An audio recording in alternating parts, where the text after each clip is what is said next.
नमस्कार। Kaif financial services में आपका फिर से स्वागत है। आज हम आपको बताएंगे कि जीएसटी टैक्स कितना, कब और कैसे जमा करना है। इनके हिसाब से, रेगुलर डीलर के हिसाब से। देखिए, इसको देखने से पहले एक कंफ्यूजन है, मैं आपको बता देता हूँ। लोग हमारे पास आते हैं और कहते हैं, सर हमने तो जीएसटी जमा करके ही सामान खरीदा है, तो मुझे क्या फिर से जीएसटी जमा करना है? हाँ सर, आपको जमा करना है। उसी कंफ्यूजन को आज हम दूर करने का कोशिश करेंगे। आइए आपको बिल के हिसाब से समझाते हैं कि जीएसटी कैसे और कब जमा करना है। एक चीज और भी आप समझ लीजिए कि आपका रेगुलर डीलर है, आपका जीएसटी जो है वो महीने के हिसाब से, मंथली बेसिस पे आपका कैलकुलेट किया जाता है। एग्जाम्पल ले ले, अगर अभी आपका मान लेते हैं मई 2020 का महीना चल रहा है। मई 2020 का महीना में आपको देखना है कि आपने क्या सेल किया है और क्या परचेज किया है। उसके हिसाब से जो भी आपकी लायबिलिटी बनेगी जीएसटी की, वो जमा करना है। ऐसा बिल्कुल नहीं है कि आपको जीएसटी नहीं जमा करना है। ऐसा हो सकता है कि आपका किसी एक महीने में जीएसटी न जमा करना पड़े। उसके पीछे कारण ये है कि आपका जो खरीद है वो ज़्यादा है सेल से, या जो भी आपने सामान खरीदा है बेचने के लिए, उस पे जो टैक्स जो पड़ा हुआ है, जिसको हम आईटीसी बोलते हैं, वो ज़्यादा है आपके आउटपुट टैक्स से। आइए एक बिल को लेकर हम समझते हैं और आपको सिंपल भाषा में समझाने का कोशिश करते हैं कि कब आपको जीएसटी जमा करना है। आइए एक बिल देखिए। ये बाएं वाला साइड जो है ये आपका परचेज बिल है। परचेज का मतलब खरीद बिल, आपने सामान कहीं से खरीदा है वो बिल है। और दाहिने वाला जो ये बिल है ये आपका सेल बिल है। सिंपल सा है, आप देखिए, ज़्यादा कंफ्यूज मत होइए। ये सामान मान लेते हैं आपने MNO इंटरप्राइजेज मुजफ्फरपुर से आपने सामान लिया है और आप हैं ABC ट्रेडर्स मोतिहारी।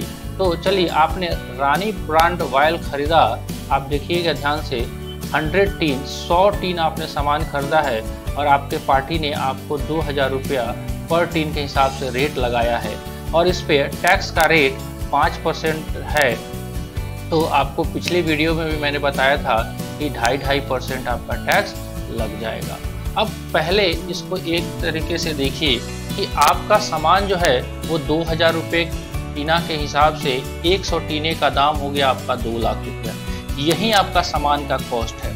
और ये जो आपने टैक्स पे किया है अपने सप्लायर को, जिससे आपने सामान खरीदा है, ये मान के चलिए आपने एडवांस में उसको टैक्स जमा कर दिया। आपने अपने सप्लायर को 2,10,000 रुपया का पेमेंट कर दिया।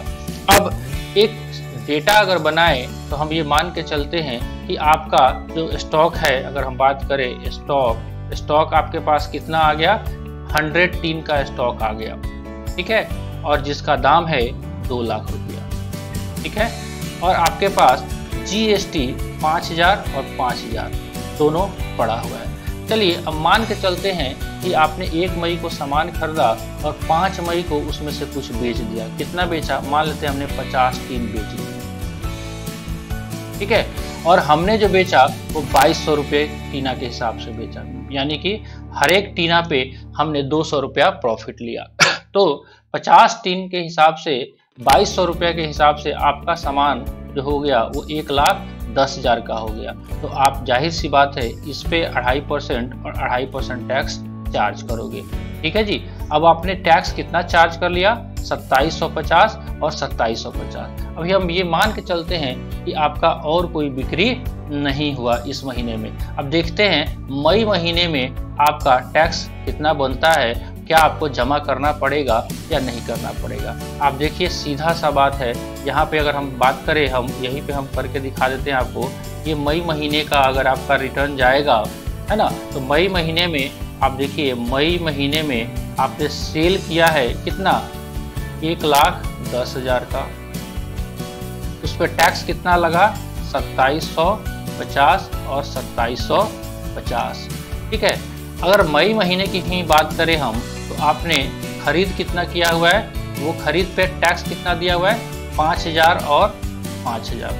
आप देखेंगे कि आपके पास जो देना है वो 2750 देना है और आपके पास पड़ा हुआ कितना है, 5000। इसका मतलब ये है जब मई महीने का आप रिटर्न दाखिल करवाएंगे तो आपको टैक्स जमा नहीं करना पड़ेगा। क्यों? क्योंकि आपके पास पहले से ही अभी 2250 रुपया और सरकार के पास पड़ा है। ठीक है। तो इसके हिसाब से ही आपको टैक्स नहीं जमा कराना है। तो आप ये मत कंफ्यूज होइएगा। लोग ये समझते हैं कि हमको तो रेगुलर में है तो टैक्स जमा ही नहीं कराना। ऐसा बिल्कुल नहीं है। आपको कब तक नहीं जमा कराना है, जब तक ये 5000 रुपया आपका खत्म नहीं हो जाता। मान लेते हैं अब फिर से जून महीने में यही बिल, सेम बिल आप बेच देते हो, तो फिर आप जून महीने में 1,10,000 और 2750 अब आपका 50 दिन 100 दिन खत्म हो गया। तो जब जून महीने में आप जाओगे तो उसको देख लीजिए एक बार कैसे करेंगे। जब जून महीने का आप शीट बनाओगे या डाटा तैयार करोगे तो जून महीने में जाओगे आप, तो जून महीने में फिर से सेल आपका होगा 1,10,000। ठीक है। और उस पर टैक्स बनेगा आपको 2750 और 2750। अब आपके पास पड़ा हुआ कितना पैसा है, 2250 और 2250। कितना आपको जमा करना पड़ेगा। अब जून महीने का रिटर्न जब भरोगे आप तो 500 रुपया आपको टैक्स जमा करना पड़ेगा, यानी कि कुल टैक्स आपका 1000 बनेगा। इसको ऐसे भी समझ सकते हैं आप कि ये देखिए कि ये टैक्स कैसे जमा होता है।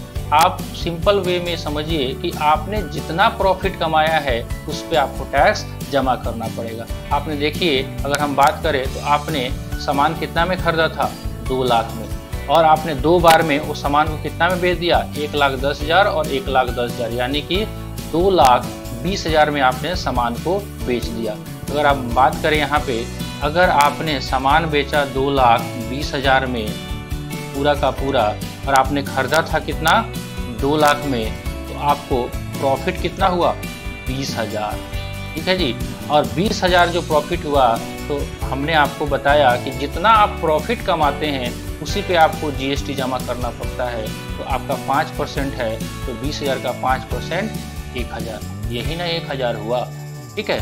अब लोग करते क्या है कि आप जो देखेंगे, आप रेगुलर डीलर में रजिस्ट्रेशन करा लिया आपने और देखते हैं कि 1 साल तक आपने टैक्स जमा ही नहीं कराया। तो वो ऐसा होता है कि हर महीने में आपके जो कंसल्टेंट हैं, आपके जो प्रोफेशनल हैं या हम लोग हैं, हर महीने में आपका परचेज जो है वो होते जाएगा और उस पर जो आईटीसी है वो इकट्ठा होते जाएगा और उसके तुलना में आपका सेल जो है वो कम होते जाएगा, या आपने सेल कम ही किया, दुकान है तो स्टॉक बढ़ता भी है, स्टॉक बढ़ते गया।